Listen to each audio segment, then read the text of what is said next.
قاچاقچێتی کردیتەوە ڕۆڵی دامەزراوەکانی لاواز کردووە.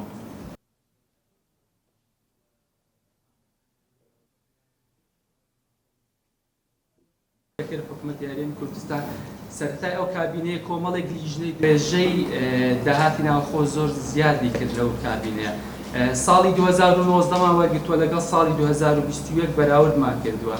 کۆی داهاتی ناوخۆ لە ساڵی 2019 3 تریلیۆن و 266 ملیار و 384 ملیۆن دینار بووە کە 125 کۆی خەرجیەکانی هەرێمی کوردستان لەو ساڵەدا بین کردووە.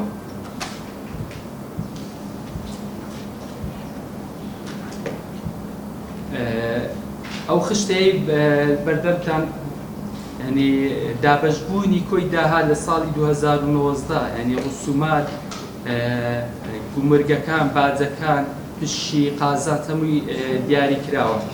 ساڵی 2021 داهاتی ناوخۆ بە ڕێژەیەکی بەرچاو زیاد دەکاتن کە بڕەکەی دەبێتە 3 تریلیۆن و 726 ملیار و 31 ملیۆن دینار کە بە شێوەیەکی بەرچاو کە زیادی کردووە.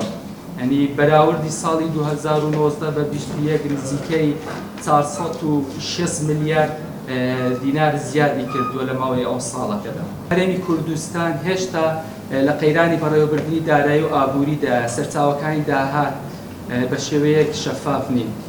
ڕێکارەکانی وەرگرتنی باز و ڕسومات توولکراوت بەشێکی بووتە هۆی زیادکردنی داهات. بەڕێوەبردننی داهاتی گشتی هێشتا وەک پێویست نەبووتە هۆی بەرپاکردنی دادپەروەری کۆمەڵایەتی و خۆشگوزەرانی بۆ هەوڵاتیان.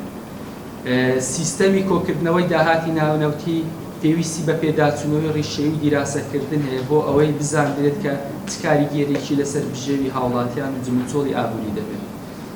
شەشەم داهاتێکی زۆری حکوومەت بۆ کەرتی تایبەت لە ڕێگای پێشکەشکردنی ئەو خزمەتگوزاریانە بە کۆمپانیاکان دەچێت کە لە گرێبەستەکان ناهاوسەرجێکی زۆریشەیە قازانجەکە بۆ کۆمپانیاکان دەچێت.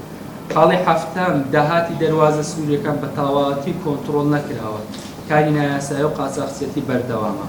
هەشتەم چاکسازی سێکتەری نەوت وەک پێویست کاریگەری لەسەر کەمکردنەوەی خەرجیەکان زیادکردنی داهاتی گشتی دانەناوە. لە 2017 کرێی گواستنەوە بە ڕێژەی 6.7 تەبان لە 2017 لەبەرەوەی بۆڕی نەوت ئەو کاتی کوردستان بوو، حکوومەتی هەرێمی کوردستان سپارێکی نەدەدا بۆ گواستنەوە، بەڵام ئەوەی کە لە ناوخۆی تورکیا دەدرا بۆ هەر بڵێن بەرمیلێک $2.87 بڵێن دراوە و ڕێژەکە 6.7 بووە. لە چارێکی چوارەمی 2021 ڕێژەکە دەگۆڕێت لە نسبەکە لە 6.7ەوە کەم دەبێتەوە بۆ 6.33، بەڵام ڕێژەی پارەکە بەرز دەبێتەوە، ینی لە کابینەی پێشوو $2.87 بەڵام ئەم جارە بەرز بۆتەوە بۆ $4.22 واتە دەتوانین بڵێن ینی دوو ئەوەندەی لێ هاتوۆتەوە کە کرێی بڵێن بۆڕی نەوت. ینی حکوومەتی هەرێمی کوردستان ئەو خاڵە زۆر جێی سەرنجەکە لەگەڵ بەرزبوونەوەی نرخی نەوت کرێی بۆریش بەرز دەبێتەوە. لە کاتێکدا دەبوو ئەوە سابت بووە، ینی تۆ ئەو بۆرێکی سابتە، یانەوە بێجگەلەوەی کە حکوومەتی هەرێمی کوردستان فرۆشتیە کەرتی تایبەت کە تاوکەستاش ناڕوونە، بەڵام لەگەڵ ئەوەشدا ڕێژەی کرێی بۆری نەوتیش بەرز بووەوە.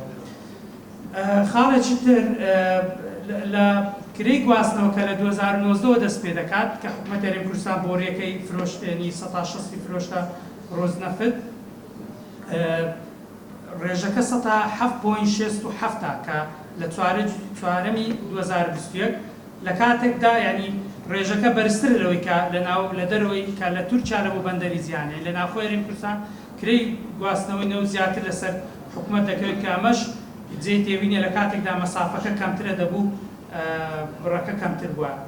حکوومەت لەسەر خۆی پێویست کردووە کار بکات بۆ چاکساسی لە کەرتی وەزیفەی گشتی لە ڕێگەی دروستکردنی ئەنجومەنی ڕاژەوە. طبعاً ئەنجومەنی ڕاژە یەکێک لە دامەزراوە گرنگەکانی هەر وڵات و حکوومەتێکە. ئەو ئەنجومەنە تەقیمی ڕاست و دروست بۆ پلەی وەزیفیەکە لە ناو دامەزراوەکانی حکوومەتە. لەو ڕوانگەیەوە ئەو پێشنیارەکە قەرارەدا فەرمانبەر پلەکەی بەرز بکرێتەوە، فەرمانبەر دابمەزرێ، فەرمانبەر زیاد بکرێت کەم بکرێتەوە، لە چ بوارێ زیاد بکرێت، لە چ بوارێ پێویستە، واتە نەخشە و پلانی حکوومەت ئەنجومەنی ڕاژە دایێنێ لە بواری وەزیفە. ئێوە زانن هەمومان نەزانین ئەنجومەنی ڕاژە تا ئێستا لە حکوومەتی هەرێمی کوردستانە بوونی نییە. 3 ساڵی تەمەنی کابینەکە تێپەڕی تا ئێستا ئەنجومەنە دروست نەکراوە. خاڵێکی تر حکوومەت خۆی پابند کردووە بەوەی کە ڕێگە نەدا بەرپرسانی حیزبی کاری بازرگانی و بەڵێنداراتی وەبەرهێنان بکەن. ئێوەی بەڕێز واقعەکە زۆر باشە زانن لە هەرێمی کوردستانە بەداخەوە لە سەردەمی ئەم کابینەیە ئەم بابەتە زیاتر و خراپتر و ڕنگدانەوەی خراپی لە واقعی ژیانی خەڵکی کوردستانە هەیە و هەردوو حیزبی دەسەڵات نەک کۆمپانیاکانیان کەم نەکردوێتەوە بەڵکو زیاد کردووە و بەرپرسانی حیزبیان بە ئاشکرا خەڵک ناوەکانیان نەزانێت کە کۆمپانیان هەیە بازرگانیەکەن پرۆژەی بازرگانیان هەیە و لەمڕۆ حکوومەتی هەرێم نەک هەنگاوێکی بە ئیجابیان نەهاویشتووە بەڵکو بە پێچەوانەوە بۆ دواش گەڕاوەتەوە و زۆر بەڕوونی هیچ پرۆژەیەکی گەورە نە لە سلێمانی نە لە هەولێر نە لە دهۆک وەرناگیرێ ئیلا ئەبێ بەرپرسێکی حیزبی شەریکی بێ. ڕاستە لە ڕووی شکڵیەوە هەموو شتەکان قانونین، بەڵام تۆ هەر هاوڵاتیەک بازرگانێک بەبێ پشتێک بەبێ واستەیەک بەبێ شەریکایەتی لەگەڵ بەرپرسێکی حیزبی ئێستا لە بەرپرسیش دەرچووە موەسسەیان هەیە بۆ پارە وەرگرتنەکان و بۆ ئاسانکاریەکان ناتوانێت پرۆژەیەکی گەورەی استراتیژی بکات. هەر بۆیە ئەمە ڕنگدانەوەی زۆری لەسەر ژیانی ئابووریمان هەیە. لە هەرێمی کوردستانە نابینی پرۆژە لە بواری کشت و کاڵیە. بۆ چونکە پرۆژەی لە بواری کشت و کاڵیە بە کەڵکی شەریکایەتی نایە بەڕاستی. داهاتی پرۆژەیەکی کشت و کاڵی هی ئەوە نییە بەرپرسێکی حیزبیش بەبێ سەرمایە بەبێ دەزمایە بەبێ پارە بکەیتە شەریکی خۆت یا حیزب بکەیتە شەریکی خۆت، بەڵام لە بواری یەکەی نیشتەجێبوو ناهەیەتی.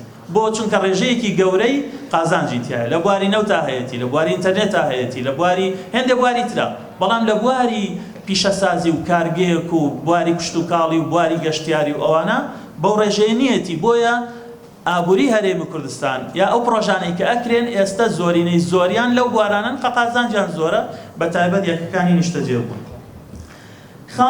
خاڵێکی تر لە کارنامەی گشتی ئەویشەوەیە حکوومەت لەسەر خۆی پێویست کردووە کە ئەرکی چاودێری دامەزراوەکان هاوکاری بکە و پشتگیری بکە و ملکەت بێ بۆیان. لەوانە پەرلەمان دیوانی چاودێری دارایی و دەستەی نەزاهە و داواکاری گشتی واقعەکە هەمومان ئەزانین.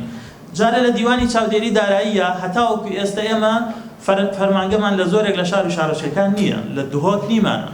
بۆ دروست ناکرێت فەرمانگەیەک لە پارێزگایەک بکەیتەوە لە دیوانی چاودێری دارایی ئەگەر تێچۆکەی 100 ملیۆن بێ ئەتوانێت لە ساڵێکە بە ملیارها دینارە بۆ بگەڕێنێتەوە. ئەمە قازانجی حکوومەتە و دیارە حکوومەت نایەوێت دەستگایەک هەبێت چاودێری بکە وردبینی لە کارەکانیان بکە و لە هەڵەبجە نیمانە لە ئیدارەکان نیمانە و تەنها لە هەولێر و سلێمانی هەیە.